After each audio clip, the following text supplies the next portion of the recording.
Hello everyone, this is Mahesh Soni, director Mahindra law institute. जैसा कि आप सबको पता है कि 20 दिसंबर से हमारा ऑफलाइन मोड में यूपी जुडिशियल सर्विसेज का जो क्रैश कोर्स है वो स्टार्ट हो चुका है। तो उसका लिंक पाने के लिए आपको क्या करना है, हमारे टेलीग्राम चैनल से जुड़ना है और व्हाट्सएप ग्रुप से जुड़ना है, जहाँ पर हम लोग क्या करते हैं रेगुलरली अपने क्लासेस का जो गूगल मीट के थ्रू जो क्लासेस कंडक्ट हो रही है उनका लिंक जो है वो शेयर करते हैं। तो आज का जो सेशन है वो डील करेगा हमारे क्रैश कोर्स के पहले सब्जेक्ट्स के साथ, यानी कि जो अपना maintenance and welfare of the parents and senior citizen act है वो हम लोग आज की वीडियो के अंदर डिस्कस करेंगे। 20 तारीख को जो हमारा पहला जो डे था, जिस दिन क्रैश कोर्स स्टार्ट हुआ था, उस दिन यानी कि हमने कल इस पूरे एक्ट को कंप्लीट कर लिया था। आज इसका मैं रिविजनल मोड के अंदर आपके लिए एक वीडियो लेके आया हूँ, जिसके अंदर ताकि जो बच्चे क्रैश कोर्स के अंदर क्लास लगा रहे हैं उनके लिए भी रिविजन के लिए फ़ायदा रहे, और जिन्होंने नहीं पढ़ा है या फिर यूट्यूब पे जिनको इसकी वीडियो जो है बहुत कम मिलेंगी शायद, तो उनके लिए ये वीडियो फ़ायदेमंद हो सकता है। तो यूपी जुडिशरी की प्रिपरेशन करने वाले बच्चे एक बार चैनल को सब्सक्राइब कर लीजिए और जो बेल आइकन है उसको भी प्रेस कर लेना, क्योंकि मैं आने वाले डेज़ के अंदर आपको रेगुलरली एक जो नए एक्ट हमारे ऐड हुए हैं उनकी एक वीडियो डेली बेसिस पे प्रोवाइड करवाने की कोशिश करूंगा। तो बिना किसी देरी के साथ आज का हमारा जो एक्ट है स्टार्ट करते हैं। Maintenance and welfare of the parents and जो सीनियर सिटीजन है उनके लिए जो बनाया गया जो एक्ट है वो देखिए, सबसे पहले इस एक्ट की ज़रूरत क्यों पड़ी इस बात को समझना पड़ेगा, क्योंकि सोसाइटी के अंदर है ना जो सीनियर सिटीजन है, मतलब कि ऐसा कोई भी व्यक्ति जो कि लेडीज़ या फिर जेंट्स के अंदर आते हो, मतलब कि मेल या फिर फीमेल में हो सकते हैं, जिनकी एज अबव 60 है, मतलब ऐसा कोई भी व्यक्ति जो कि 60 साल से ऊपर की उम्र का है, उस व्यक्ति को हम लोग क्या बोलते हैं कि वो सीनियर सिटीजन है। अब उनके वेलफेयर और उनके मेंटेनेंस के लिए स्पेशल एक्ट बनाने की क्या ज़रूरत थी, क्योंकि ऐसा शायद कोई ऐसा व्यक्ति होगा जिनके बच्चे नहीं है या फिर रिलेटिव नहीं है या फिर ऐसा कोई भी ऐसा मतलब व्यक्ति जिसका कोई भी नहीं है, और उसके वेलफेयर के लिए या फिर मेंटेनेंस के लिए मतलब स्पेशली गवर्नमेंट को अप्रोच करना पड़े या फिर वृद्धाश्रम को जो है ओल्ड एज होम है उनको अप्रोच करना पड़े। ऐसी सिचुएशन कहाँ पे आ जाती है, कब किस सिचुएशन के अंदर हो जाता है ऐसा। देखिए, उम्र की जो एक स्टेज होती है, एक तरीके से स्टेज बोले तो कि मतलब ऐसा ओल्ड एज की तरफ जैसे भी व्यक्ति बढ़ता है तो उसके साथ क्या हो जाता है, उसकी मेंटल कैपेसिटी कहीं ना कहीं कम हो जाती है, फिजिकल कैपेसिटी उसकी कम हो जाती है, काम करना बंद कर देता है शरीर। तो क्या उस सिचुएशन के अंदर उनके जो बच्चे हैं या फिर नोन है वो क्या करेंगे, उनको मतलब कि यूजलेस समझ के उसको कहीं वृद्धाश्रम में छोड़ के आएंगे कि अब वहाँ पर आपकी संभाल करने वाले बहुत हैं, हम आपकी संभाल नहीं कर सकते हैं। तो देखिए, टीवी सीरियल्स में या फिर फेसबुक पे, इंस्टाग्राम पे या फिर यूट्यूब पे ऐसी आए दिन हम लोग वीडियो और जो फोटोज़ वगैरह हैं, न्यूज़ वगैरह वो देखते आते हैं हमेशा, कि किसी एक बूढ़े व्यक्ति को उसकी प्रॉपर्टी हथियाने के चक्कर में उनके बेटों ने मार डाला, या फिर ऐसी कोई सास है जो कि बूढ़ी है और वो कोई भी मतलब कि मेंटल कैपेसिटी उसकी कम हो जाती है, तो कोई ऐसी हरकत अनजाने में हो जाती है, तो क्या उस सिचुएशन के अंदर उसकी बहू जो है वो क्या करती है, कई बार उनको पीटती है, घर से बाहर निकाल देती है, मतलब एक तरीके से अत्याचार उनके ऊपर बहुत हो रहे होते हैं। तो उन सब से बचाने के लिए गवर्नमेंट को कहीं ना कहीं ये चीज़ संज्ञान में लेनी थी कि इसके ऊपर एक ऐसा स्पेशल एक्ट बनाया जाए कि इन सब चीज़ों से उनको एक तो बचाया जाए, प्लस जो पर्सन है जो इस तरीके की हरकतें करते हैं उनके ऊपर एक कोई भी लाइबिलिटी या फिर पनिशमेंट उनके ऊपर इम्पोज करी जाए। तो इन सब चीज़ों को ध्यान में रखते हुए गवर्नमेंट ने ये चीज़ आपकी एक नया एक्ट बनाया, और इस एक्ट को इस बार यूपी के जो जुडिशरी का सिलेबस है उसके अंदर ऐड किया गया है। तो बिना किसी देरी के हम लोग इस इंट्रो के साथ स्टार्ट करते हैं अपने एक्ट को। एक्ट के अंदर ज़्यादा कुछ नहीं है, मेंटेनेंस से रिलेटेड ज़्यादा प्रोविजंस आपको मिलेंगे, क्या किस तरीके से मेंटेन उनको करेगा, कौन पर्सन होगा जो लायबल होगा उनको मेंटेन करने के लिए, क्या उनको सिर्फ फिजिकली उन्हीं को खुद को मेंटेन करना या फिर उनकी प्रॉपर्टी को भी मेंटेन करना पड़ेगा, क्या मेंटेनेंस से रिलेटेड आपके जो सेक्शन 125 से 128 सीआरपीसी में दे रखे हैं, क्या किसी पर्सन के पास जो कि सीनियर सिटीजन है या फिर पेरेंट्स हैं उनमें से दोनों जगह से राइट क्लेम कर सकता है वो पर्सन की 125 का राइट भी ले ले, और जो अपना एक्ट है सीनियर सिटीजन उसके अंदर भी जाके क्लेम कर लो, क्या रहेगा, ये सब कुछ आपका एक्ट के अंदर देखा जाएगा। उसके बाद जो हिंदू मैरिज एक्ट है उसके अंदर कुछ प्रोविजन दे रखे हैं, उसके साथ आपके Hindu adoption and maintenance act हैं उनके अंदर भी सेक्शन नंबर 18, 19, 20, 21, 22, 3, 5, 8 इन सब सेक्शंस के अंदर क्या चीज़ हो रखी है, ये चीज़ें दी गई है। मेंटेनेंस से रिलेटेड प्रोविजंस हैं, लेकिन उनमें से पेरेंट्स के लिए कितने हैं, ओल्ड एज पर्सन्स के लिए कितने हैं, वो सब कुछ आज की वीडियो के अंदर हम लोग सीखेंगे। तो बिना किसी देरी के छोटा सा एक्ट है उसको स्टार्ट करते हैं। तो अपना बेयर एक्ट प्लीज़ आप लेके बैठना, क्योंकि इसके अंदर मैं बहुत सारी चीज़ें आपको मार्क करवाने वाला हूँ। थोड़े से सेक्शन है 32, उनमें से कुछ सेक्शन ऐसे रहेंगे जिनको स्किप कर सकते हो। ट्राई करेंगे कि इसको ज़्यादा सेक्शन को आज की वीडियो के अंदर कवर किया जाए ताकि दूसरी वीडियो के लिए थोड़े से सेक्शन बचें। और ट्राई ये भी होना चाहिए कि एक वीडियो के अंदर सारा कुछ आपका नहीं करना चाहिए, क्योंकि लेंथी वीडियो हो जाएगी, उसके अंदर आप समझ नहीं आएगी। फिर 2 वीडियो के अंदर मैं ट्राई करूँगा कि एक में अराउंड 20 और एक के अंदर आपके रेस्ट ऑफ द सेक्शन आपके कंप्लीट करवाए जाएं। तो बिना किसी देरी के स्टार्ट करते हैं हमारे इस एक्ट को। एक्ट के अंदर देखिए सबसे पहला जो आपकी चीज़ होती है वो होता है शॉर्ट टाइटल की बात करते हैं, उसके साथ हम लोग एक्ट नंबर की भी बात करते हैं। एक्ट नंबर की अगर हम बात करते हैं तो वो है एक्ट नंबर आपका 56 दिया हुआ है। 56 नंबर आपका एक्ट था 2007 का, जिस नंबर पे ये एक्ट आपका एग्जिस्टेंस के अंदर आया था। और 29 ऑफ दिसंबर 2007 की इसके अंदर एक कमेंसमेंट की डेट दी हुई है जिस दिन ये आपका लागू होता है एक्ट। अब देखिए एक्ट के अंदर क्या लिखा है, act to provide for the more effective provisions for the maintenance and welfare of the parents and senior citizen. एक ऐसा एक्ट जो कि प्रोवाइड करता है ज़्यादा इफेक्टिव प्रोविजन किन के लिए, मेंटेनेंस और वेलफेयर के लिए, किनका, पेरेंट्स का या फिर सीनियर सिटीजन्स का। मतलब हम लोग सबसे पहले इस चीज़ को अगर देखें तो हम लोग समझ सकते हैं कि क्या पर्पज हो सकता है इस एक्ट का। अब एक्ट के मेन पर्पज में जाएं तो इसके अंदर मेन चीज़ आपकी ये है to make inexpensive and speedy provision. मतलब कि इस एक्ट के अंदर जो भी प्रोविजंस दिए होंगे उन सबको स्पीडली तरीके से, मतलब कि स्पीडी उनके ऊपर स्पीडी प्रोविजन चलना चाहिए, जल्दी से जल्दी उनके जो एप्लीकेशन लगेगी उनको जितना हो सके जल्दी उसको डिस्पोजल ऑफ किया जाना चाहिए। सेकंड प्रोविजन इसके अंदर आपका हो सकता है to cast obligation on the children to maintain their parents, grandparents और देयर रिलेटिव्स। जो भी उनके रिलेटिव हैं या फिर आपके ग्रैंड पेरेंट्स हैं या फिर पेरेंट्स हैं उनको मेंटेन करने की ऑब्लिगेशन चिल्ड्रन के ऊपर इम्पोज करना। थर्ड आता है to protect the life and property of the senior citizens, उनकी प्रॉपर्टी को और उनके लाइफ को सेव करना है। नेक्स्ट आपका है cases filed by such person should be dealt at the priority. मतलब कि जब भी किसी ट्रिब्यूनल के सामने ये केस आपका जाएगा तो ट्रिब्यूनल को क्या करना है कि प्रायोरिटी पे लेके इसको सबसे पहले डिस्पोजल ऑफ के लिए अप्लाई करना है। इन केसेस को जल्दी से जल्दी जितना हो सके आप उनको पहले डिस्पोजल ऑफ करोगे। उसके बाद कुछ अमेंडमेंट के रिगार्डिंग आपका बिल भेजा गया था 2019 के अंदर बिल था जिसके अंदर कुछ प्रपोजल थे कि जो चिल्ड्रन की डेफिनेशन है उनको कहीं ना कहीं चेंज की जानी चाहिए। उसके अंदर आपके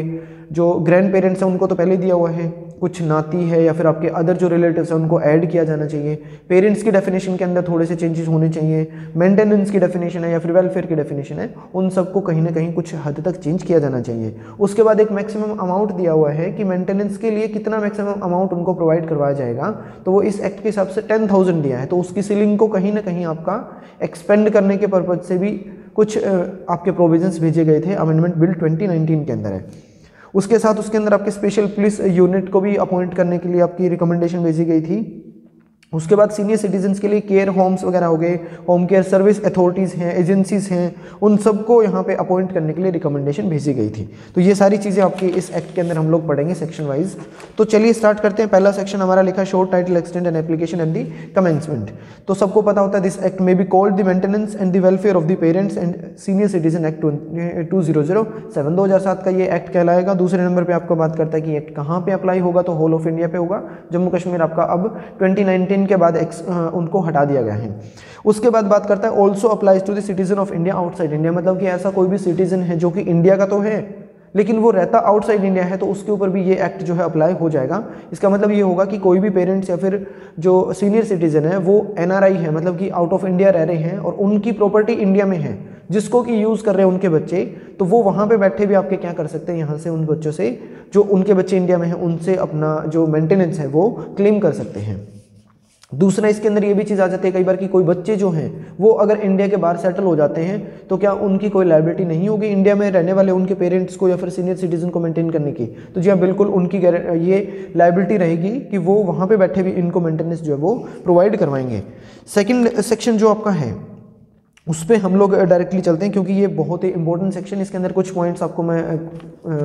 निशान लगवा दूंगा, मार्क करवा दूंगा कि कौन से आपके प्री के पेपर के लिए इंपॉर्टेंट रहेंगे। तो फर्स्ट आपका देखिए चिल्ड्रन की डेफिनेशन दी हुई है। चिल्ड्रन के अंदर आपका सन हो सकता है, डॉटर हो सकती है। उसके बाद आपका ग्रैंड सन और ग्रैंड डॉटर की लायबिलिटी रहेगी कि वो चिल्ड्रन की डेफिनेशन के अंदर आ रहे हैं तो मतलब लायबिलिटी रहेगी उनकी कि वो मेंटेन करेंगे अपने पेरेंट्स को। तो ये इसके अंदर लिखा है including the daughter, son, granddaughter but does not include a minor. लेकिन माइनर को यहाँ पे चिल्ड्रन की डेफिनेशन के अंदर फॉल नहीं करवाया गया क्योंकि ये डेफिनेशन इसलिए दे रखी है सो दैट कि उन चिल्ड्रन को हम लोग लाइबल कर सके अपने पेरेंट्स और सीनियर सिटीजन को एक तरीके से मेंटेन करने के लिए। तो माइनर को मेंटेन करने के पर्पज से हम लोग क्या है कि एक तरीके से उसके ऊपर इम्पोजिशन ऑफ द लायबिलिटी नहीं करी जा सकती है माइनर के ऊपर क्योंकि उसको खुद को केयर टेकिंग की जरूरत होती है। सेकंड नंबर पे आपका मेंटेनेंस की बात करें तो मेंटेनेंस की जो डेफिनेशन है वो आपकी section number 3 clause number B of the Hindu adoption and maintenance act के अंदर भी बी में दी हुई है, ये भी बी के अंदर ही है। तो मेंटेनेंस के अंदर आपका क्या चीज़ इंक्लूड करी जाएगी, यहाँ पे बोलता है including the provisions for the food, clothing, उसके बाद रेजिडेंस और medical attendance and the treatment. इन सबको ऐड किया जाएगा कि किसी भी पर्सन को फूड प्रोवाइड करवाना, उनको क्लोथिंग प्रोवाइड करवाना, उसका रेजिडेंस देना, मेडिकल अटेंडेंस देना और मेडिकल ट्रीटमेंट देना, ये मेंटेनेंस का एक पार्ट बोला जाएगा। फिर अब उसके बाद आपकी बात आती है माइनर की। माइनर की डेफिनेशन जो है वो section 3 clause C of the Hindu adoption and maintenance act के अंदर भी दी गई है। इंडियन मेजोरिटी एक्ट के हिसाब से जो 1875 का हमारा एक्ट है उसके उस लॉ के हिसाब से किसी भी पर्सन ने अगर मेजोरिटी की एज अटेन नहीं करी है तो उस पर्सन को माइनर बोला जाएगा। डी इंपॉर्टेंट पार्ट है अपने लिए। डी डेफिनेशन आपकी पेरेंट की देख रखी है, उसके अंदर आपका फादर को इंक्लूड किया गया है, मदर इंक्लूड की गई है, और वो फादर और मदर चाहे आपके एडॉप्टिव हों, चाहे वो आपके बायोलॉजिकल हों, चाहे वो स्टेप फादर और स्टेप मदर हो सकते हैं। मतलब कि स्टेप फादर और मदर वो होता है जहाँ पे एक ए और बी जिनकी शादी हुई उनसे सी का जन्म हुआ। अब ए और बी में से अगर किसी की डेथ हो जाती है और वो पार्टनर किसी और से शादी कर ले तो वो उसके लिए सौतेला एक पेरेंट बोला जाएगा, तो उसको बोलते हैं यहाँ पे स्टेप फादर और मदर की डेफिनेशन में बोला जाएगा। एज द केस में भी वेदर और नॉट द फादर और mother is a senior citizen. लेकिन पेरेंट की डेफिनेशन के लिए ये जरूरी नहीं है कि उसका सीनियर सिटीजन होना आवश्यक है, बेशक वो सीनियर सिटीजन है या फिर नहीं है, इस बात से फर्क नहीं पड़ता, बल्कि आपके बायोलॉजिकल, एडॉप्टिव और आपके जो स्टेप फादर या फिर मदर हैं उन सबको ही इंक्लूड किया जाएगा पेरेंट की डेफिनेशन के अंदर। अगला प्रेस्क्राइब है, ज़्यादा इंपॉर्टेंट नहीं है, you can skip it out. उसके बाद एफ आपका प्रॉपर्टी की बात करता है। तो प्रॉपर्टी हम कहाँ पे पढ़ते हैं? टीपीए के अंदर भी पढ़ते हैं, अपने आईपीसी के अंदर भी कहीं ना कहीं आपको मूवेबल प्रॉपर्टी से रिलेटेड कुछ प्रोविजंस आपको मिल जाएंगे, और बहुत सारे एक्ट है जिनके अंदर प्रॉपर्टी से रिलेटेड आपके प्रोविजन दे रखे होते हैं। तो यहाँ पे प्रॉपर्टी का मतलब क्या रहेगा? Property means the property of any kind, किसी भी तरीके की आपकी वो प्रॉपर्टी हो सकती है, चाहे वो मूवेबल प्रॉपर्टी है, चाहे वो इमूवेबल प्रॉपर्टी है, चाहे वो आपकी एंसेस्ट्रल प्रॉपर्टी है, चाहे वो आपकी सेल्फ एक्वायर्ड प्रॉपर्टी है, वेदर टेंजिबल है या फिर इनटेंजिबल है, इस बात से कोई फर्क नहीं पड़ता, ये सारे प्रॉपर्टी के डेफिनेशन के अंदर आ जाएंगे। तो क्या लिखा? वेदर मूवेबल, इमूवेबल, एंसेस्ट्रल और सेल्फ एक्वायर्ड प्रॉपर्टी, टेंजिबल और intangible property, and also includes, लेकिन इसके साथ साथ इंक्लूड किया गया है प्रॉपर्टी के अंदर ही कि किसी भी पर्सन का उस प्रॉपर्टी के अंदर, जो ऊपर वाली बताई गई प्रॉपर्टी है उनके अंदर किसी पर्सन का कोई राइट होना और उसके अंदर किसी तरीके का कोई इंटरेस्ट होना, ये भी सारे के सारे क्या होंगे? प्रॉपर्टी के डेफिनेशन के अंदर आ जाएंगे। जी क्लोज बात करता है रिलेटिव की। रिलेटिव के अंदर कोई भी पर्सन ऐसा हो सकता है जिसका लीगल एयर की बात करी गई है, किसी भी ऐसा चाइल्डलेस कोई भी सीनियर सिटीजन है उसका जो कोई भी रिलेटिव होगा, उसका लीगल एयर होगा उस पर्सन को, जो कि माइनर नहीं है, उसको हम लोग क्या बोल सकते हैं? रिलेटिव बोल सकते हैं। And in the position of और would inherit the property after his death, मतलब कि कोई एक ए पर्सन है जो कि सीनियर सिटीजन है, उसका कोई भी बच्चा नहीं है, उसका नियरर कोई भी रिलेशन में कोई ऐसा पर्सन है जो कि उसकी प्रॉपर्टी की पोजीशन लेके बैठा है, उसको यूज कर रहे हैं, या फिर उस सीनियर सिटीजन के डेथ होने के बाद वो पर्सन जो नियर डियर है वो पर्सन क्या करेगा? उसकी प्रॉपर्टी को इनहेरिट करने का राइट रखता है, तो उस पर्सन को रिलेटिव की डेफिनेशन में डाल देंगे, और उस रिलेटिव पर्सन को लायबल किया जा सकता है यहाँ पे मेंटेन करने के लिए उन सीनियर सिटीजन को। अब सीनियर सिटीजन कौन होगा? उसके लिए दिया गया है सेक्शन क्लॉज एच के अंदर आपका means any person being a citizen of India. पहली चीज की वो सिटीजन ऑफ इंडिया होना चाहिए, उसके बाद who has attained the age of 60 years और अबव, या फिर ऐसा कोई भी पर्सन जिसकी एज जो है इंडियन सिटीजन है और उसकी अबव 60 एज है, तो वो पर्सन सीनियर सिटीजन की डेफिनेशन के अंदर आ जाएगा। फिर स्टेट गवर्नमेंट आपकी स्टेट के लिए है, यूनियन टेरिटरी के पर्पज से उसका जो एडमिनिस्ट्रेटर होगा जिसको अपॉइंट किया जाता है article 239 of the Indian constitution के अंदर, तो वो पर्सन भी आपका क्या होगा? स्टेट गवर्नमेंट की डेफिनेशन के अंदर फॉल कर जाएगा। अगेन लास्ट सेकंड आपका है ट्रिब्यूनल। ट्रिब्यूनल बोला जाता है कि सेक्शन 7 के अंदर जहां पर ट्रिब्यूनल की एस्टेब्लिशमेंट करी जाती है स्टेट गवर्नमेंट के द्वारा, तो वो ट्रिब्यूनल माना जाएगा। उसके बाद आपका बात करते हैं वेलफेयर की। तो वेलफेयर का मतलब क्या होता है कि किसी भी तरीके के प्रोविजन बनाना, किस चीज से रिलेटेड? फूड से रिलेटेड, हेल्थ केयर से रिलेटेड, रिक्रिएशन कोई भी सेंटर क्रिएट करना, और अदर एमिनिटी जो भी नेसेसरी होंगी वो सारी प्रोवाइड करने से रिलेटेड जो प्रोविजन बनवाए जाएंगे वो सारे वेलफेयर की डेफिनेशन में आ जाएंगे। नेक्स्ट सेक्शन नंबर आपका 3 है।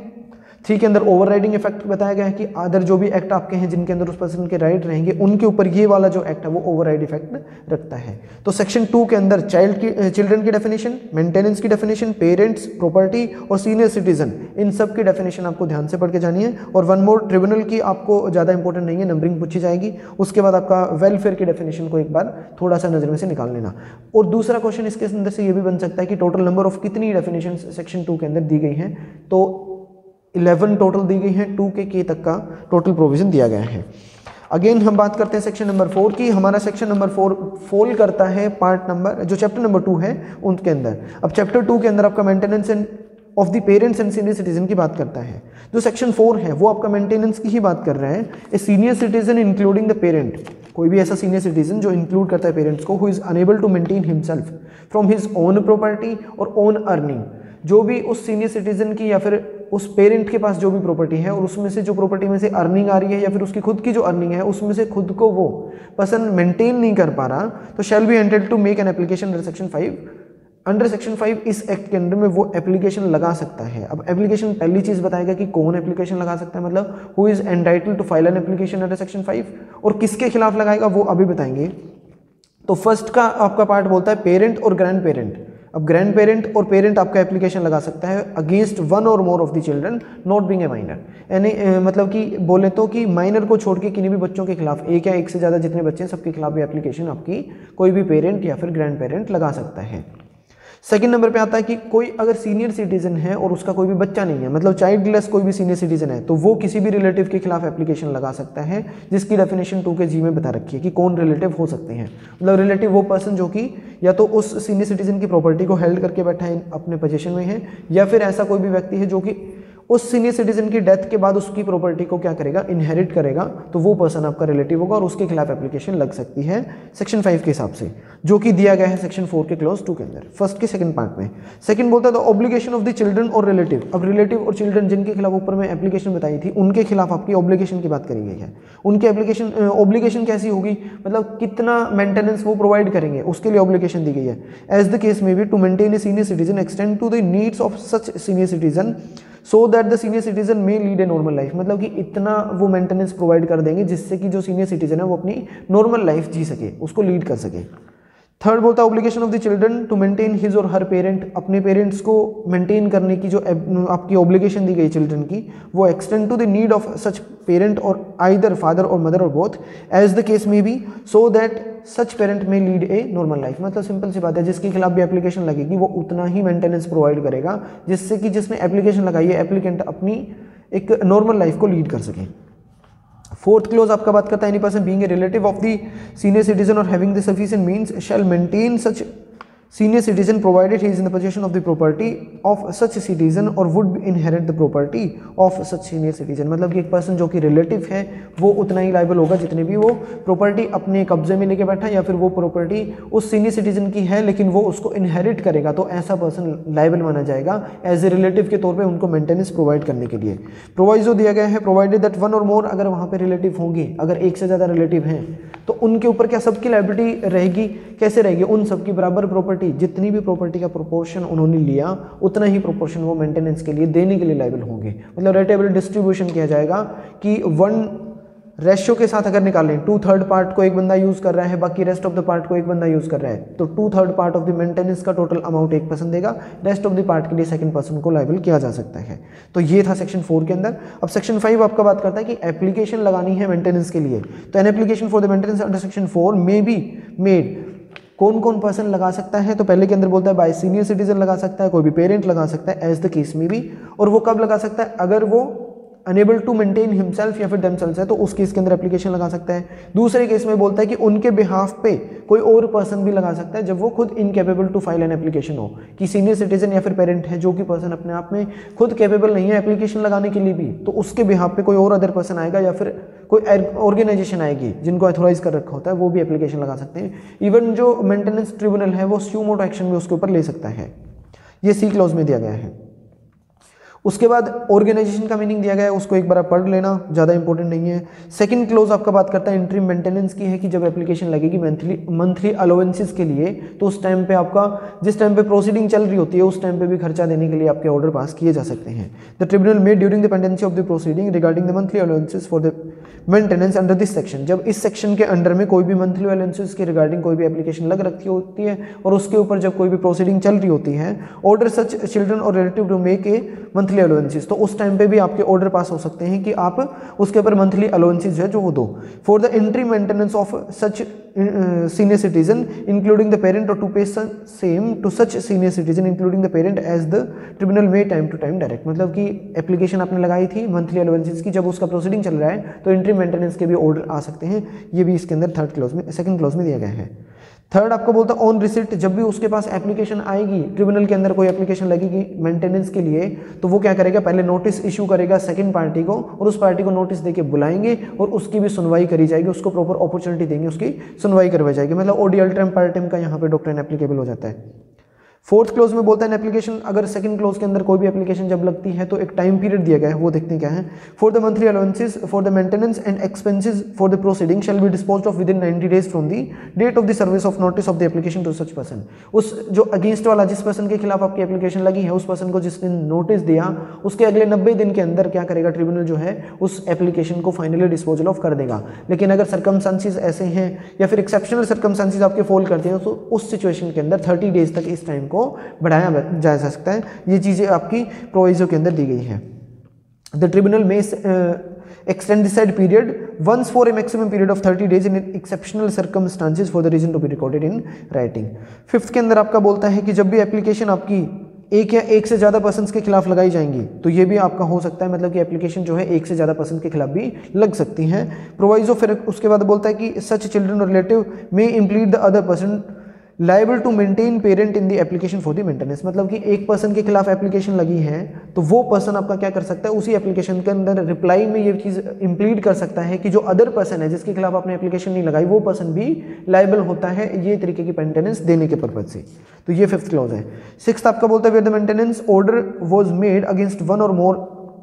कोई भी मोर देन वन पर्सन के खिलाफ जब भी एप्लीकेशन लगेगी तो उनमें से अगर किसी एक पर्सन की डेथ हो जाती है तो ऑटोमेटिकली जो पर्सन दूसरा है जो अलाइव है उस पर्सन की लायबिलिटी खत्म नहीं हो जाएगी। सपोज कि मतलब एक ए पर्सन है और एक बी है, दोनों के खिलाफ एप्लीकेशन लगी है और एक ही डेथ हो गई है तो बी पर्सन जो है वो ये नहीं बोल सकता कि उसकी डेथ होगी तो मैं नहीं दूंगा मेंटेनेंस, मैं मतलब कि जो बी पर्सन है उसकी लायबिलिटी रहेगी, वो लगातार वहाँ पे क्या रहेगा, कंटिन्यू टू बी लायबल रहेगा वो मेंटेनेंस देने के लिए।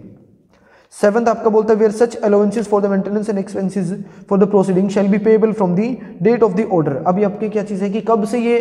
लाइबिलिटी अराइज होगी, मतलब उस दिन से हो सकती है जिस दिन उसको पेमेंट करने के ऑर्डर आते हैं, या फिर from the date of the application for the maintenance और expenses of the proceeding as the case में भी, या फिर जिस दिन एप्लीकेशन लगाई थी वहां से भी वो डिमांड कर सकता है। जिस दिन एप्लीकेशन लगाई उस दिन से भी आपके मेंटेनेंस मतलब कि मांगे जा सकते हैं, और इवन जिस दिन आपका ऑर्डर आया है उस दिन से भी दिए जा सकते हैं। एट्थ बोलते हैं the children relative so order fail without sufficient cause to comply with the order. अगर जिसको रिस्पोंडेंट पर्सन, एक तरीके से मैं वर्ड यूज करूंगा, अगर वो मेंटेनेंस देने में फेल हो जाता है बिना किसी सफिशिएंट रीजन के तो उसके लिए वहां पे एक ऑर्डर पास किया जाएगा, और बोले तो एक वारंट इशू किया जाएगा जिसके ऊपर जैसे कि फाइन लगा के उसके ऊपर इम्पोज करते हैं फिर उसको लेवाई किया जाता है, मतलब वसूली करी जाती है फाइन की, उस तरीके से उसके ऊपर इम्पोजिशन डालेंगे और उतने ही पार्ट के लिए उसको जो मंथ का पार्ट है उसके लिए उसको इवन जेल में भी डाला जा सकता है। 1 मंथ तक की उसको क्या कर सकते हैं, उसको एक तरीके से इम्प्रिजनमेंट, सिविल इम्प्रिजनमेंट के अंदर 1 महीने के लिए डाला जा सकता है। प्रोवाइजो अगेन बोलता है कि जिस दिन उसका जो पेमेंट है वो ड्यू हो जाता है, मतलब जिस दिन उसने पेमेंट ड्यू होगा और उसके बाद नहीं पे कर रहा तो उसके बाद ड्यूटी बनती है कि विद इन 3 मंथ उसको क्या करना पड़ेगा, एप्लीकेशन लगा देनी है जिस दिन उसका अमाउंट ड्यू हुआ तब से 3 महीने के अंदर एप्लीकेशन लगानी है ताकि वो उसके ऊपर अपनी कार्रवाई कर सके और उसको जो अमाउंट है वो लिवाई करवा के उससे वसूला जा सके।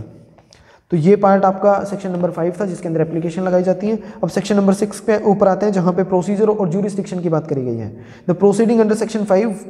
May be taken against any children और रिलेटिव इन एनी डिस्ट्रिक्ट। किसी भी ऐसे डिस्ट्रिक्ट के अंदर किसी भी पर्सन के खिलाफ आपकी एप्लीकेशन लग सकती है जहां पर वो जो सीनियर सिटीजन है वो आपका रिजाइड करता हो या फिर लास्ट रिजाइड करके आया हो, या फिर जहां पर चिल्ड्रन और रिलेटिव जो है वो रह रहे हों। सॉरी। उसका सेकंड क्लॉज बोलता है ऑन एप्लीकेशन, जब भी आएगी एप्लीकेशन लगने के बाद क्या करेगा ट्रिब्यूनल जो होगा वो आपका क्या करता है, एक इशू ऑफ प्रोसेस करता है। इशू ऑफ प्रोसेस जैसे बोले तो समन केस में समन और वारंट केस में वारंट, जो कि सीआरपीसी के सेक्शन 204 के अंदर बताए गए हैं वो यहाँ पे रहेंगे। उसके अंदर क्या रहेगा, ताकि एक इशू ऑफ प्रोसेस करके उन चिल्ड्रन के और रिलेटिव जो होंगे उनकी अटेंडेंस को एक तरीके से सिक्योर किया जा सके, इसके लिए आपका सबसेक्शन 2 है। थर्ड आपका बोलता है कि जो पावर होती हैं उस ट्रिब्यूनल के अंदर वो पावर आपकी कैसी रहेंगी, जैसी सेम आपकी जेएमआईसी की रहती है सीआरपीसी के अंदर, वो सारी एप्लीकेशन यहाँ पे उस पावर की एप्लीकेशन हो जाएगी। फोर्थ बोलता है जो भी एविडेंसेस लिए जाएंगे वो सारे के सारे दोनों पार्टीज की प्रेजेंस के अंदर ही लिए जाएंगे, मतलब जो रिलेटिव है या फिर चिल्ड्रन है उनकी प्रेजेंस के बिना किसी तरीके का कोई भी एविडेंस जो रिसीव नहीं किया जाएगा। उसके बाद आपका एक्सपार्टे ऑर्डर के लिए आपकी बात करी गई है कि अगर जिस पर्सन को आपने समन भेज दिया या फिर इन्फॉर्मेशन भेज दी उसके बाद वो पर्सन आपका कंटिन्यूसली एक तरीके से नेग्लिजेंट कर रहा है, कोर्ट के अंदर आ नहीं रहा है, विलफुल तरीके से वो जानबूझ के नेग्लेक्ट करता है या फिर कोर्ट में आने से या फिर ट्रिब्यूनल में आने में विलफुली अवॉइड करता है सर्विस को, तो उस केस के अंदर उसकी एप्लीकेशन का क्या होगा, एक्सपार्टे ऑर्डर पास हो सकते हैं। फिफ्थ क्लोज बोलता है वेयर द चिल्ड्रन और relatives residing out of India, अगर कोई भी पर्सन ऐसा है जो कि रिलेटिव है या फिर चिल्ड्रन है वो आउटसाइड इंडिया रह रहे हैं तो जो ट्रिब्यूनल होगा वो इस तरीके से अपने क्या करेगा, उनको एक नोटिस इशू करेगा उस अथॉरिटी के थ्रू जो कि सेंट्रल गवर्नमेंट उनको बताती है। सॉरी। 6 क्लोज आपका बोलता है tribunal before hearing an application क्या करते हैं कि एप्लीकेशन जब भी लगी उसकी सुनवाई करने से पहले कंसिलेशन ऑफिसर होगा, उसको पहले रेफर करेंगे। रेफर करने के बाद उनको बोलते हैं कि आपकी जो फाइंडिंग है उसकी रिपोर्ट बनाइए और आप हमें सबमिट कर दीजिए 1 महीने के अंदर। और जैसा भी वो सबमिट करेंगे रिपोर्ट बना के, जिसके अंदर जो भी फाइंडिंग्स होंगी उनके हिसाब से आगे ट्रिब्यूनल अपनी कार्रवाई करेगा और उसका ऑर्डर पास कर देगा।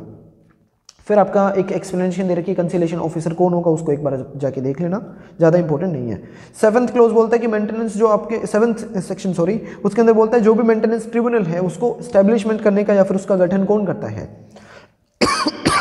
गला सूख रहा है, sorry. The state government shall within a period of 6 month from the date of the commencement of this act, इस एक्ट के आने के बाद 6 महीने के अंदर स्टेट गवर्नमेंट की ड्यूटी बनती है कि वो स्टेट गवर्नमेंट क्या करेगी, एक मेंटेनेंस के लिए अपना ट्रिब्यूनल को एस्टेब्लिशमेंट करेगी। और उसका जो प्रेजाइडिंग ऑफिसर होगा वो कौन होगा, not below the rank of the sub divisional officer of the state. State का जो सब डिविजनल ऑफिसर है उससे ऊपर की रैंक का, मतलब कम से कम एसडीओ जो होगा वो उसका प्रेजाइड ओवर करता रहेगा। फिर आपका बोलता है कि अगर चाहे तो स्टेट गवर्नमेंट एक एरिया के अंदर 2 और मोर ट्रिब्यूनल भी आपका क्या कर सकती है, जहां पे इस्टेब्लिश करती है। The state government may bye general special order regulate the distribution of the business among them. उनके बीच में क्या करेंगे, जो बिजनेस है उनको, मतलब कि किस किस तरीके के काम कौन कौन से वाला ट्रिब्यूनल करेगा उनका काम बांटा जा सकता है। जैसा सेक्शन 13 सीआरपीसी के अंदर आपका दिया गया है स्पेशल कोर्ट के रिगार्डिंग, तो उनके रिगार्डिंग भी आपकी चीजें हो सकती हैं। उनके अंदर भी यही बोला गया कि एक एरिया के अंदर अगर एक से ज़्यादा स्पेशल कोर्ट अगर एस्टेब्लिश किए जा रहे हैं तो उनके अंदर उनके बिजनेस को भी क्या है, डिस्ट्रीब्यूट किया जाएगा। 8th आपका बोलता है समरी प्रोसीजर चलाया जाएगा। समरी प्रोसीजर के लिए आपका बोलता है in holding an inquiry under section 5 the tribunal subject to the rules that may be prescribed by the state government in this behalf follow such summary procedure as it deem fit. जैसा भी ठीक लगेगा वैसा summary procedure को follow कर लेंगे। 2nd close आपका बोलता है कि द स्टेट गवर्नमेंट जो आपका ट्रिब्यूनल है shall have the power of the civil court. Civil court की सारी पावर होंगी और इस तरीके के काम करने के पर्पज से क्या क्या काम करेगा, उसके अंदर टेकिंग एविडेंस ऑन ओथ कर सकता है, एनफोर्स कर सकता है विटनेसेस की अटेंडेंस को, कंपेल कर सकता है किसी भी मटेरियल थिंग और ऑब्जेक्ट या फिर आपके डॉक्यूमेंट्स को डिस्कवर करने, उनको प्रोडक्शन करने के पर्पज से या फिर अदर पर्पज जो भी प्रेस्क्राइब किए जाएंगे उन सब के लिए। और प्लस में क्या होगा, जो ट्रिब्यूनल है shall be deemed to be a civil court for the purpose of section 195 and chapter number 26 of the CrPC. CrPC के चैप्टर 26 और सेक्शन 195 के पर्पज से ट्रिब्यूनल को यहाँ पे क्या होगा, सिविल कोर्ट माना जाएगा। अगला आपका ये बोलता है कि उस ट्रिब्यूनल के लिए क्या करे जाएंगे कि जो सब्जेक्ट टू द रूल है, कोई भी जो आपका बनाया जाएगा ट्रिब्यूनल जो है एडजुडिकेट और डिसाइड करने के पर्पज से जो भी क्लेम मेंटेनेंस का मांगा गया है उसको डिसाइड करने के पर्पज से क्या कर सकता है, ये एक या एक से ज़्यादा कुछ पर्सन्स ऐसे जिनको इस तरीके के मैटर जो भी सीनियर सिटीजन से है या फिर मेंटेनेंस से रिलेटेड आपके जो मैटर हैं उनसे रिलेटेड किसी भी पर्सन को जानकारी है, स्पेशल नॉलेज रखते हैं, तो उन पर्सन को भी इंक्वायरी के अंदर असिस्ट करने के लिए, हेल्प मांगने के लिए अपॉइंट किया जा सकता है, उनको भी कॉल कर सकते हो। फिर आपका सेक्शन नंबर 9 आ जाता है। 9 के अंदर ज़्यादा इंपॉर्टेंट कुछ नहीं है, ऑर्डर मेंटेनेंस का है। उसके अंदर आपको एक चीज़ देखनी है, 2nd क्लोज के अंदर दे रखी है कि कितना मैक्सिमम अमाउंट जो है वो पास किया जा सकता है, तो उसके अंदर दिया गया है 10,000 से ज़्यादा नहीं होगा पर मंथ के हिसाब से। 10 सेक्शन पे आते हैं। 10 सेक्शन आपका बोलता है अल्ट्रेशन की बात करता है कि अलाउंसेस के ऑर्डर जो है वो पास हो चुके हैं, लेकिन क्या उसके अंदर अल्ट्रेशन की जा सकती है, तो ये सेम रहेगा section 25 of the Hindu adoption and maintenance act plus section number 127 of the CrPC के अंदर कि on proof of the misrepresentation, mistake of fact और change in the circumstances of the person receiving a monthly allowances, मतलब ऐसा कोई भी person जो कि रिसीव करता है मेंटेनेंस को, मंथली अलाउंसेस को, उनकी सर्कमस्टांसेस में चेंज आ गया हो, उनके सामने कोई तरीके का मिस रिप्रेजेंटेशन किया गया हो या फिर फ्रॉड किया गया है या फिर एक तरीके से कोई मिस्टेक ऑफ फैक्ट हो गई है, उन सिचुएशन के अंदर क्या करेगा, द मेंटेनेंस का जो ऑर्डर है उसको ऑल्ट्रेशन किया जा सकता है। और जहां पर ट्रिब्यूनल को ऐसा कोई अपीयर हो जाता है कि किसी कॉम्पिटेंट सिविल कोर्ट ने एक तरीके से कोई जजमेंट या फिर ऑर्डर पास किया था जिसके अंदर मेंटेनेंस के ऑर्डर पास कर रखे थे और उस ऑर्डर को यहाँ पे क्या है कैंसिल या फिर वेरी किया जाना चाहिए, तो ऐसा अकॉर्डिंगली क्या करेगा ट्रिब्यूनल जो है वो कैंसिल भी कर सकता है, उस ऑर्डर को वेरी भी कर सकता है। सेक्शन 11 आपका बात करता है एनफोर्समेंट की कि किस तरीके से एनफोर्समेंट में लाया जाएगा, जो कि section number 128 of the CrPC के बराबर सेम है। ए copy of the order of maintenance and including the order regarding expenses of the proceeding, अगर मतलब कि कोई भी ऑर्डर आया है मेंटेनेंस के लिए जो कि इंक्लूड करता है एक्सपेंसेस ऑफ प्रोसीडिंग को, एज द केस में be, shall be given without payment of any fee to the senior citizen और द पेरेंट, पेरेंट और सीनियर सिटीजन को फ्री ऑफ कॉस्ट उनकी एक कॉपी जो है ऑर्डर की वो दे दी जाएगी, एज द केस में be in whose favour it was made, and such order may be enforced by the tribunal in any place where, मतलब उस ऑर्डर को वहां पे हर जगह पे आपका एनफोर्स किया जा सकता है जहां पर कि the person against whom it is made, जहां पर जिस पर्सन के खिलाफ वो ऑर्डर पास किया गया है, सच ट्रिब्यूनल ऑन बीइंग सेटिस्फाइड, जब वो ट्रिब्यूनल आपका इस बात के ऊपर सेटिस्फाई हो जाता है, as to the identity of the parties की पार्टीज की आइडेंटिटी जो है वो पहचानी जा चुकी है, यही वो पर्सन है जहां पे वो रहता है उस जगह पे उस ऑर्डर को एनफोर्स किया जा सकता है। सेकंड क्लोज को एक बार आप जाके देख लेना, ज़्यादा इंपॉर्टेंट नहीं है। 12 बोलता है option regarding the maintenance in certain cases, certain cases के अंदर मतलब एक तरीके से डॉक्ट्रिन ऑफ इलेक्शन की ही बात करी गई है, जब जहां पर कोई भी ऐसा पर्सन पेरेंट या फिर पेरेंट्स की बात करते हैं स्पेशली, कोई ऐसा पेरेंट जो कि सेक्शन 125 सीआरपीसी चैप्टर नंबर 9 के अंदर भी एंटाइटल है मेंटेनेंस लेने के लिए और इस एक्ट के अंदर भी मेंटेनेंस लेने के लिए आपका एंटाइटल है, तो उस पर्सन को दोनों जगह पे मेंटेनेंस नहीं दिया जाएगा, कोई एक को चूज करना पड़ेगा उनको और उसमें एक को ही क्या होगा उस मेंटेनेंस के ऑर्डर पास हो सकते हैं, लेकिन दोनों के अंडर में नहीं हो सकते हैं। फिर आपका बात करता है deposit of the maintenance amount, maintenance का जो अमाउंट है उसको डिपॉजिट कहाँ पे किया जाएगा, where an order is made under this chapter the children और the relative who is required to pay any amount in terms of such order shall within 30 days of the date of the announcing the order, order पास होने के बाद within 30 days उसको क्या करना पड़ेगा, tribunal के सामने वहां पे डिपॉजिट करना पड़ेगा अमाउंट। जिस तरीके से भी अगर ट्रिब्यूनल ने बताया कि डायरेक्टली आप जाके सीनियर सिटीजन या पेरेंट को देते हो तो वहां दे देंगे, और ट्रिब्यूनल में सबमिट करवाने तो वहां पे सबमिट करने के ऑर्डर आ सकते हैं, लेकिन टाइम पीरियड याद रखना विद इन 30 डेज है। फिर अमाउंट की बात करेंगे, अगर वो अमाउंट आपने टाइम पे नहीं करा या फिर आप लेट हो रहे हो तो उसके अंदर क्या इंटरेस्ट भी लगाया जा सकता है, तो इंटरेस्ट के लिए 5 to 18% का जो इंटरेस्ट है वो इन एडिशन टू भी ऑर्डर आ सकते हैं, that is given under section 14, उसको भी एक बार जाके देख लेना। फिर आपका बात करता है 15 के अंदर एपीलेट ट्रिब्यूनल की, एपीलेट ट्रिब्यूनल का कॉन्स्टिट्यूशन 15 में दिया गया है और मेंटेनेंस ट्रिब्यूनल का जो कॉन्स्टिट्यूशन है वो सेक्शन नंबर 7 में दिया गया है। The state government may by notification in the official gazette constitute one appellate tribunal for each district to hear the appeal against the order of the tribunal, जिस tribunal ने कोई भी ऑर्डर पास किया उसके खिलाफ अपील को सुनवाई करने के लिए हर एक डिस्ट्रिक्ट के अंदर एक आपका क्या होगा एपीलेट ट्रिब्यूनल यहाँ पर इस्टेब्लिश किया जाएगा। और जबकि सेक्शन नंबर 7 के अंदर क्या दिया गया है कि हर एक सिविल आपका जो एक सब डिवीजन होती है, हर एक सिविल सब डिवीजन के अंदर एक या एक से ज़्यादा आपके मेंटेनेंस के जो ट्रिब्यूनल है वो इस्टेब्लिश किए जा सकते हैं, स्टेट गवर्नमेंट कर सकती है। दोनों में यही फर्क है कि जो मेंटेनेंस ट्रिब्यूनल होंगे वो सारे के सारे आपके क्या रहेंगे, सेक्शन नंबर 7 के हिसाब से एक सब डिवीजन के अंदर एक या एक से ज़्यादा हो सकते हैं, लेकिन जब बात करते हो आप अपीलेट ट्रिब्यूनल की तो हर एक डिस्ट्रिक्ट के लिए एक ही रहेगा और उसके अंदर जो प्रेजाइडिंग ऑफिसर होगा वो आपका कौन रहेगा, स्टेट गवर्नमेंट का अपना एक डिस्ट्रिक्ट मजिस्ट्रेट होगा, उसको अपॉइंट किया जाएगा। जबकि मेंटेनेंस ट्रिब्यूनल के लिए कौन था, सब डिविजनल ऑफिसर एसडीओ था। उसके बाद बात करती गई है अपील की, अपील के रिगार्डिंग आपका टाइम पीरियड दिया गया है, जिस दिन भी डेट ऑफ द ऑर्डर होगा उससे विद इन 60 डेज यहाँ पे अपील आपको फाइल करनी पड़ेगी। एनी सिटीजन और the parent as the case में be the aggrieved by an order of the tribunal may within 60 days from the date of the order prefer an appeal to the appellate tribunal, appellate tribunal के सामने आप within 60 days आपके अपनी जो appeal है वो appeal लगा सकते हैं। और अगर आपने within 60 days नहीं लगाया तो आपको क्या करना पड़ेगा, condemnation of delay की एक तरीके से एप्लीकेशन लगती है कि विदाउट मेरे पास इतने सफिशिएंट रीजन थे जिनकी वजह से मैं यहाँ पे नहीं आ पाया था, तो उनके लिए सफिशिएंट रीजन देने के बाद आप क्या कर सकते हो, अपनी condemnation of delay करवा सकते हो और अपनी एप्लीकेशन को आगे फर्दर रन करवा सकते हो। फिर आपका वही चीज़ आ जाएगी कि जब उसके सामने अपील लगेगी तो अपीलेट ट्रिब्यूनल क्या करेगा, जो रिस्पोंडेंट पार्टी है उसको एक नोटिस इशू कर देगा। नोटिस इशू करने के साथ साथ अपीलेट ट्रिब्यूनल क्या कर सकता है, जिस ट्रिब्यूनल के ऑर्डर के खिलाफ अपील लगी है उससे उसकी प्रोसीडिंग के रिकॉर्ड भी मांग सकता है। उसके बाद आपका क्या रहेगा कि मेनली 5th क्लॉज के अंदर दिया गया है कि जो भी अपीलेट ट्रिब्यूनल है शैल एडजुडिकेट और decide upon the appeal file against the order of the tribunal and order of the appellate tribunal shall be final, जो भी एपीलेट ट्रिब्यूनल ने ऑर्डर पास कर देगा वो सारे के सारे आपके फाइनल समझे जाएंगे। 6th क्लॉज आपका बोलता है कि appellate tribunal shell make an endeavor to pronounce its order within 1 month from the date of the receipt of appeal, appeal आने के 1 महीने के अंदर ही क्या करेगा, वो ट्राई करेगा अपीलेट ट्रिब्यूनल की अपील को फाइनली डिसाइड कर दे, और इसकी एक जो कॉपी होगी फ्री ऑफ कॉस्ट दोनों पार्टीज को दे दी जाएगी, that is given under subsection 7। 17 section आपका बात करता है right to legal representation. Legal representation की मतलब ये रहता है कि किसी भी पर्सन के थ्रू एक पर्सन अपने आप को रिप्रेजेंट करता है कोर्ट के अंदर, तो उसकी जरूरत नहीं है। ए पर्सन जो कि सीनियर सिटीजन है can directly interact with the और the approach to the court. ये सिंपल से आपकी दी गई है। Notwithstanding anything contain in any other law, किसी भी लॉ के अंदर कुछ भी दे रखा हो चाहे। No party to a proceeding before a tribunal, tribunal के सामने कोई भी पार्टी या फिर अपीलेट ट्रिब्यूनल के सामने कोई भी party shall be presented by the legal practitioner, मतलब कि एनी पार्टी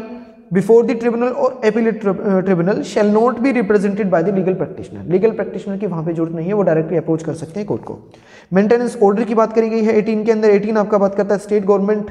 डिजाइनेट करता है एक डीएसडब्ल्यू, डीएसडब्ल्यू आपने सबने सुना ही होगा, डिस्ट्रिक्ट सोशल वेलफेयर की बात करते हैं, या फिर not below the rank of the district social welfare officer by whatever name called as the maintenance officer. Numbering के हिसाब से याद करनी है, डीएसडब्ल्यू ऑफिसर को मेंटेनेंस ऑफिसर बोला जाता है।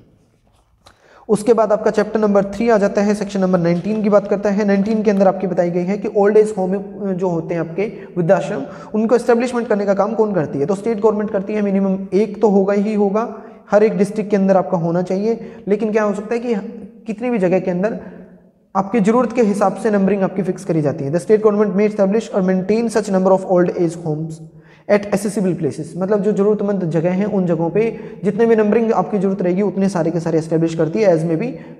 डिम नेसेसरी, जितने भी जरूरी लगते हैं उतने सारे एस्टेब्लिश किए जाएंगे। Phase number of beginning at least 1 in each district, हर एक डिस्ट्रिक्ट के अंदर कम से कम एक तो होना ही होना चाहिए, और उनके अंदर भी क्या होगा कि कम से कम 150 सीनियर सिटीजन को वहां पे रहने के लिए जगह एक के अंदर कम से कम होनी चाहिए। सेकंड क्लॉज बोलता है स्टेट गवर्नमेंट प्रिस्क्राइब करती है स्कीम मैनेजमेंट के लिए कि किस तरीके से ओल्ड एज होम को बनाया जाना चाहिए, कैसे उनको मेंटेन रखा जाएगा, क्या सुविधा देनी चाहिए, उनके अंदर आपके मेडिकल केयर दिए जाएंगे या फिर मींस ऑफ एंटरटेनमेंट भी उनको प्रोवाइड किया जाना चाहिए। तो ये सब चीज़ें आपकी सेक्शन 19 के हिसाब से ओल्ड एज होम के अंदर भी प्रोवाइड करवाई जाएंगी। उसके बाद आपका जो चैप्टर है चैप्टर नंबर 4 स्टार्ट हो जाएगा, जो कि नेक्स्ट वीडियो के अंदर मैं कवर करवा दूंगा। वो वीडियो भी आपकी जल्दी ही मिल जाएगी। ये वीडियो अगर आपको अच्छी लगे तो वीडियो को शेयर कर देना, अपने जो भी दोस्त हैं यूपी जुडिशरी की प्रिपरेशन कर रहे हैं